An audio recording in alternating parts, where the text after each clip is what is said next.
बिस्मिल्लाहिर्रहमानिर्रहीम। मैं समोसा चाट लेकर जो ही घर के अंदर दाखिल हुआ तो किचन में से ही मुझे बर्तनों के खड़कने की आवाज आई।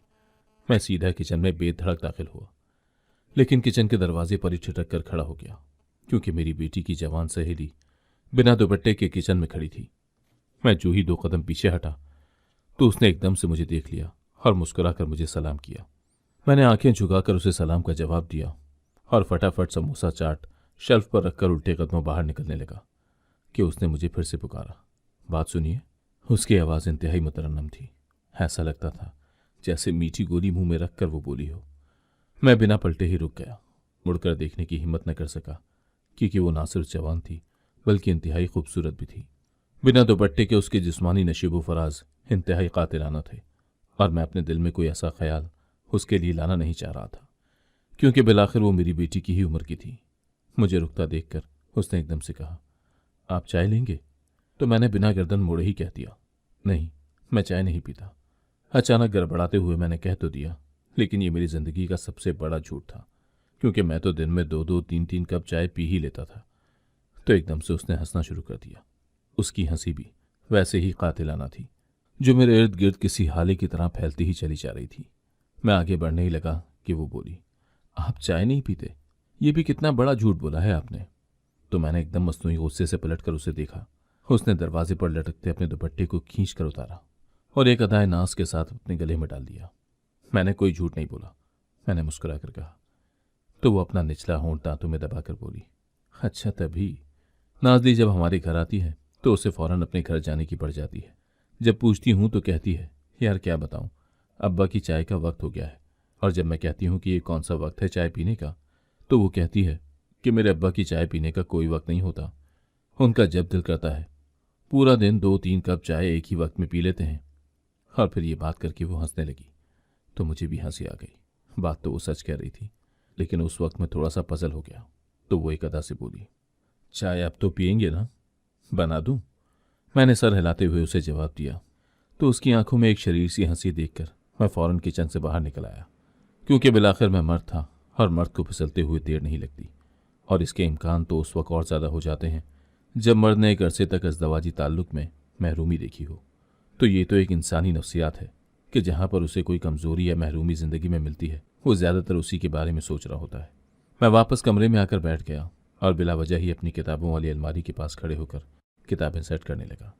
यूँ मैं अपने दिमाग में आया हैजान को कंट्रोल करने की कोशिश कर रहा था, क्योंकि बार बार मेरे दिमाग में उस नौजवान लड़की की शोख अदाएं मुझे तंग कर रही थी, और मैं मुसलसल उसके बारे में ऐसा कुछ नहीं सोचना चाह रहा था जिस पर बाद में खुद अपने आप पर ही शर्मिंदगी का एहसास हो, क्योंकि वो मेरी बेटी की हम उम्र थी। इसीलिए उसके मुतालिक ऐसा वैसा सोचते हुए मुझे खुद पर ही गुस्सा आने लगा। मैंने फटाफट रैक में से एक किताब निकाल ही ली थी कि वो चाय लेकर अंदर आ गई। आपकी चाय कहाँ रखूं? उसकी शोक आवाज़ गूंजी तो मैंने गर्दन घुमाकर उसकी तरफ देखा।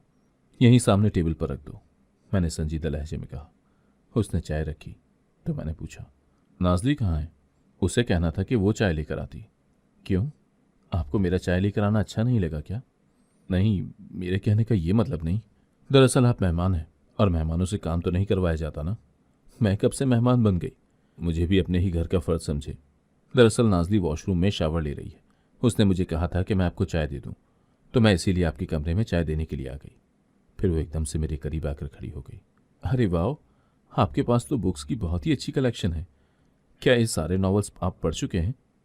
तो मैंने इस बात में सर हिलाते हुए उसे कहा, जाहिर है मैं सारे नावल पढ़ चुका हूँ, तभी तो मेरे रैक की जीनत बने हुए हैं। मुझे भी नावल पढ़ने का बहुत शौक है। क्या मैं इनमें से कोई नावल घर लेकर जा सकती हूँ? तो मैंने उससे कहा, श्योर, क्यों नहीं, आप देख लें। अगर आपको कोई नावल अच्छा लगता है तो ले जाएं। लेकिन न जाने क्यों मुझे ऐसा लग रहा था जैसे उसे पढ़ने का शौक नहीं है, बस वैसे ही बात से बात बनाने के लिए वो ये बात कर रही है। मैं तो वहाँ से हटकर खिड़की के पास रखी हुई कुर्सी पर आकर बैठ गया और वो वहीं खड़े होकर नावलों को देखने लगी। इतने में नाजली की आवाज़ सहन से आने लगी। वो उसे आवाज़ दे रही थी, तो वो तेज़ी से नावल की किताब हाथ में पकड़कर मेरे करीब आई और कहने लगी, फिर मैं ये ले जाऊं? उसने एक नावल मेरे सामने किया तो मैंने सर हिलाते हुए उससे कहा, जी ज़रूर ले जाए। और फिर वो किसी हिरनी की तरह कुलचे भरते हुए मेरे कमरे के दरवाजे से बाहर चली गई, जहाँ पर नाजली गीले बालों के साथ धूप में खड़ी थी। एकदम वो नाजली से लिपट गई तो नाजली उसके चेहरे को चूमते हुए बोली, अब्बा आ गए? हाँ, कब के। मैंने चाय भी दे दी। वो समोसा चाट लाए? हाँ हाँ, ले आए। तुम बालों को टॉवल से कवर करो, मैं यहीं चाय और चाट लेकर आती हूँ। फिर वो उसके गालों को छूकर किचन की तरफ बढ़ गई और नाजली वहीं कुर्सियां धूप में खींच कर बैठ गई। अपनी बेटी के चेहरे पर इत्मीनान और खुशी के रंग देखकर मेरा दिल बहुत खुश हुआ। नाजली आहिस्ता आहिस्ता जिंदगी की तरफ लौट रही थी और ये सब उसकी दोस्त की वजह से हुआ था कि वो बहुत जल्द पहले जैसी हो गई। दरअसल मेरी बीवी राबिया के इंतकाल के बाद मेरी पूरी जिंदगी बिखर कर रह गई और फर्स्ट ईयर में पढ़ने वाली हमारी बेटी नाजली टूट कर रह गई। ये सानिया हमारी जिंदगी में एकदम से आया और हमारी खुशियों को हंसो खाशाक की तरह बहा कर ले गया। मेरा नाम जफर है। मैं बैंक में जॉब करता था कि मुझे वहीं पर अपनी एक कुलीग राबिया अच्छी लगने लगी, लेकिन न जाने क्यों मुझे उससे बात करने में झिझक हो रही थी। हालांकि वो बहुत ही सादा सी लड़की थी, लेकिन ऑफिस में उसका तरीकाकार इंतहाई रिजर्व सा था। वो किसी से ज़्यादा गुफ्तगू नहीं करती थी। ब्रेक टाइम में भी वो सबसे अलग थलग बैठकर घर से लाया हुआ लंच करती और लंच के बाद फिर से अपने कामों में मशगूल हो जाती। एक दिन ऑफिस छुट्टी के बाद जब मैं घर जाने के लिए निकला तो मैंने देखा कि राबिया स्टॉप पर खड़ी है और उसके चेहरे पर बेहद परेशानी है। वो बार बार मोबाइल पर कॉल कर रही थी, जिससे अंदाज़ा हो रहा था कि वो कुछ परेशान सी है। मैंने उसी साल सेकेंड हैंड मेहरान गाड़ी खरीदी थी, लिहाजा मैंने अपनी गाड़ी उसके करीब जाकर रोक दी और उससे पूछने लगा कि क्या बात है। तो वो रूहान सी लहजे में बोली, मेरे वालिद बहुत बीमार हैं और उन्हें हॉस्पिटल लेकर जाना है, लेकिन मेरी तो अभी तक गाड़ी नहीं आई। मैं भला उन्हें कैसे लेकर बर वक्त हॉस्पिटल पहुंचूंगी। तो मैंने वक्त ज़ाया किए बगैर ही उसको ऑफ़र की कि वो मेरे साथ गाड़ी में बैठ जाए और मैं उसके वालिद को हॉस्पिटल ले जाऊंगा। तो वो मुझे परेशान कर नज़रों से देखने लगी। थोड़ी देर सोचने के बाद बिलाखिर वो मेरी गाड़ी में बैठ गई। वो एक अच्छे पोश इलाके में रहती थी, इसीलिए मेरी गाड़ी को उस इलाके में ले जाने पर मुझे कोई परेशानी का सामना नहीं करना पड़ा। मुझे वहाँ जाकर पता चला कि राबिया अपने वालिद के साथ रहती है और इस घर में दोनों बाप बेटी अकेले ही रहते हैं। राबिया की वालिदा फौत हो चुकी हैं और उसका कोई भाई बहन नहीं। मुझे जब ये सब पता चला तो मेरा दिल दुख से भर गया कि वो कितनी तन्हा और अकेली है। मैं उसके वालिद को फ़ौरन हॉस्पिटल लेकर गया। राबिया भी मेरे साथ ही थी। उसके वालिद को हार्ट अटैक हुआ था और उन्हें हॉस्पिटल में दाखिल कर लिया गया। डॉक्टर ने कुछ मेडिसिन लिख कर दी थी और उन्हें फ़ौरन लाने का कहा। तो राबिया पर्ची लेकर बाहर की तरफ जाने लगी। मैंने उसका बाजू पकड़ा और उसे रोक कर कहा, आप वहाँ बैठें, मैं खुद जाकर मेडिसिन ले आता हूँ। तो वो ममनून नज़रों से मेरी तरफ देखने लगी। राबिया की अपनी कंडीशन भी मुझे कुछ अच्छी नहीं लग रही थी। बाप की बीमारी का सुनकर उसका चेहरा पीला पड़ गया और मुझे डर था कि कहीं वो बेहोश होकर गिर ना जाए। इसीलिए मैंने उससे पर्ची ली और फ़ौरन मेडिकल स्टोर पर गया और वहाँ से तजवीज़ करदा मेडिसिन लेकर मैं फ़ौरन डॉक्टर के पास पहुँचा। मेडिसिन देने के बाद मैं कैंटीन गया और वहाँ से मैंने समोसे और चाय के 2 कप लेकर राबिया के पास पहुँचा और उसे खाने के लिए दिया। तो वो हैरान नज़रों से मेरी तरफ देखने लगी। मेरा दिल नहीं करा, आप प्लीज़ खुद खा लें। तो मैं उसके पास ही बैठ गया।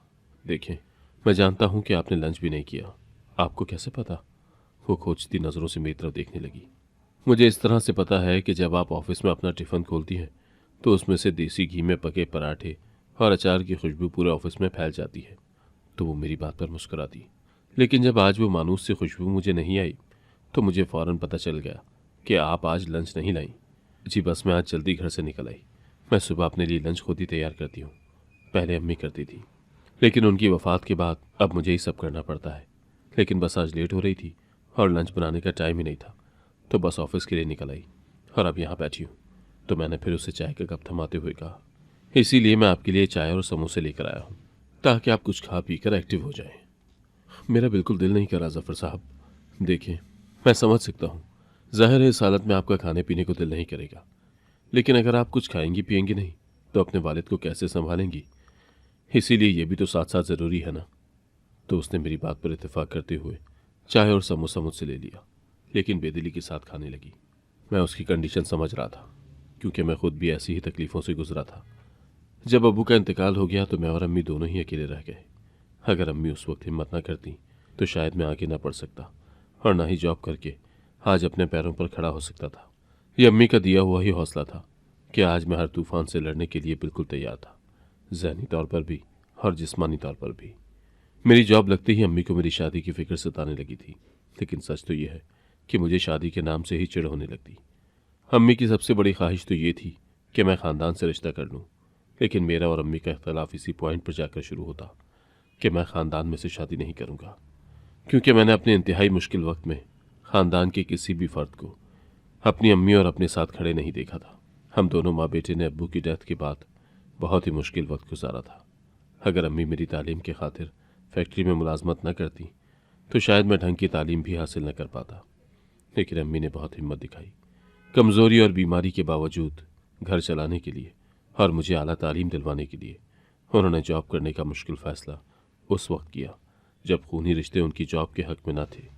लेकिन अम्मी ने किसी को भी खातिर में नहीं लाया और रोज़ रोज़ किसी के आगे हाथ फैलाने से उन्हें बहुत बेहतर लगा कि वो अपने बलबूते पर बगैर किसी सहारे के खड़ी हो जाए।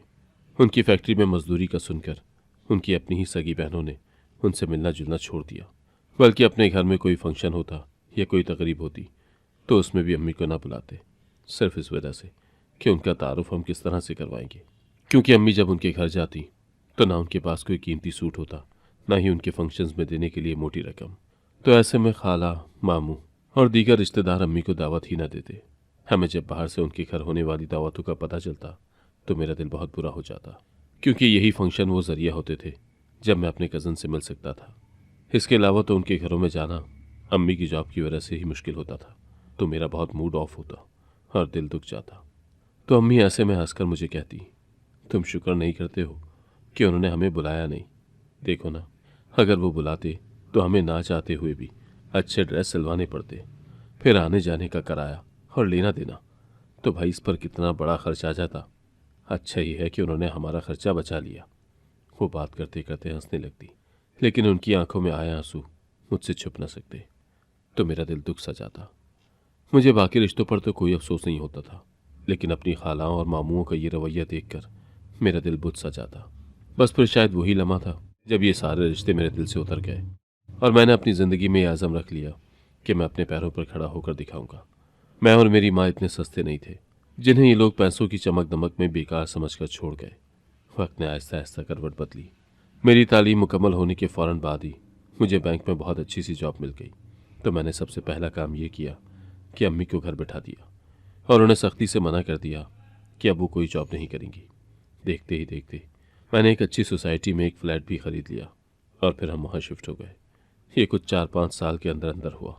हमारी काया क्या पलटी, ख़ानदान वालों ने अपने मुंह में उंगलियां ही दे डाली। वो हैरान होकर हमारे घर आते, एक एक चीज़ को गौर से देखते और फिर मेरी सादी सी माँ के इर्द गिर्द घेरे डालने लगे, क्योंकि उनकी अपनी बेटियां जवान हो गई थी और उन्हें दामाद की सूरत में एक ऐसा ही मेहनती सपूत चाहिए था जो दिन दुगनी और रात चुगनी तरक्की कर गया। मेरी खाला और मामू के दरमियान एक मुकाबलाबाजी सी शुरू हो चुकी थी। वो सब अपनी अपनी बेटियों के लिए मुझे दामाद बनाना चाहते थे। उन्हें मेरे रवैये से तो साफ साफ पता चल रहा था कि मेरी कोई दिलचस्पी नहीं है, लेकिन मैं अम्मी का क्या करता। वो तो अपने रिश्तों के आगे बिच बिच जा रही थी। उन्हें सारी पुरानी बातें भूल चुकी थी और वो उन्हीं कमज़र्फ और नाकदर रिश्तों को फिर से सीने से लगाने के लिए तैयार बैठी थी। लेकिन मैं ज़हनी तौर पर बिल्कुल भी तैयार नहीं था और मैं यहाँ से ही अम्मी से इख्तलाफ करने लगा और उन्हें समझाने भी लगा कि ये रिश्ते कभी भी आपके हक में नेक साबित नहीं होंगे। उन्हें मेरे रूप में पैसे वाला दामाद दरकार था। अगर ये इतने ही अच्छे होते तो हमारे बुरे हालात में हमसे दूर न होते। लेकिन अम्मी को मेरी कोई बात अच्छी न लगती, या फिर वो मेरी बात समझना ही नहीं चाहती थी और बज़िद रहती कि मैं या तो खालाओं के घर से रिश्ता कर लूँ या फिर मामू के घर से। यही वजह थी कि मैं मज़ीद चिढ़ गया, क्योंकि मेरे और अम्मी के दरमियान कभी भी बहस मुबाहिसा नहीं हुआ था। लेकिन अब हर रोज़ हमारे दरमियान इन रिश्तों को लेकर नोक झोंक होती और अम्मी मेरी बातें अपने दिल पर लेकर कई कई दिन मुझसे नाराज़ रहती। तो मुझे इन रिश्तों पर और भी गुस्सा आता कि अब मेरी माँ के सुख के दिन आए थे और इन्होंने माँ बेटी के दरमियान किस तरह से दूरियां पैदा कर दी कि अम्मी का हर रोज़ का दिन एक कश्मकश में गुजरने लगा है और वो बेचैन रहने लगी है। इसी वजह से मुझे शादी से बेतहाशा चिढ़ हो गई। लेकिन जब मैंने राबिया को देखा तब मुझे लगा कि शादी इतनी भी बुरी चीज़ नहीं है। अगर आपको आपकी ज़िंदगी में राइट पर्सन मिल जाए तो और क्या चाहिए। मुझे लगता था कि राबिया को देखने के बाद मुझे मेरा राइट पर्सन मिल गया है, लेकिन राबिया मेरे मुतालिक क्या सोचती है इसके बारे में मैं कुछ नहीं कह सकता था। खैर, राबिया के मुश्किल वक्त में मुझसे जहाँ तक हो सका मैं उसकी मदद के लिए खड़ा रहा। उसके वालिद जब ठीक हो गए तो मुझसे मिलकर बहुत खुश हुए। मैं कभी कभी राबिया को घर ड्रॉप करने के लिए छोड़ने जाता तो उनके वालिद से भी ज़रूर मुलाकात करता।